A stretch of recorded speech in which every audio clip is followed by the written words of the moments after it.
തുരുമ്പുംപേലാണെങ്കിൽ അലീന സ്റ്റാലിനെ ചിരികൊണ്ട് കീഴ്പ്പെടുത്തുന്ന അല്ലെങ്കിൽ മയക്കിയെടുക്കുന്ന ഒരു കാഴ്ച കാണാനായിട്ട് സാധിക്കുന്നുണ്ട്. അതായത് അലീനയാണെങ്കിൽ തന്നെ വിമർശിക്കുന്നത് സ്റ്റാലിന് അത്ര പിടിക്കുന്നൊന്നുമില്ല.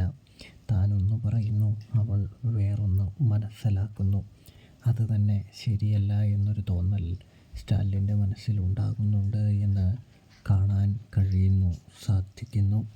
ഇതേ സമയമാണെങ്കിൽ വല്യപ്പച്ചൻ പറയുന്നുണ്ട്, അവൾ നല്ല ബുദ്ധിയും അറിവും എല്ലാത്തിനും നല്ല അർത്ഥവും വെച്ചുള്ള വാചകങ്ങളാണ് പറയുന്നത്. നീ നിൻ്റെ ചിന്തയിൽ ചിന്തിച്ചാൽ മനസ്സിലാകില്ല എന്നും നീ ആ വാക്കുകൾ ആഴത്തിൽ ചിന്തിക്കാനായിട്ട് പറയുന്നതും കാണാൻ സാധിക്കുന്നു.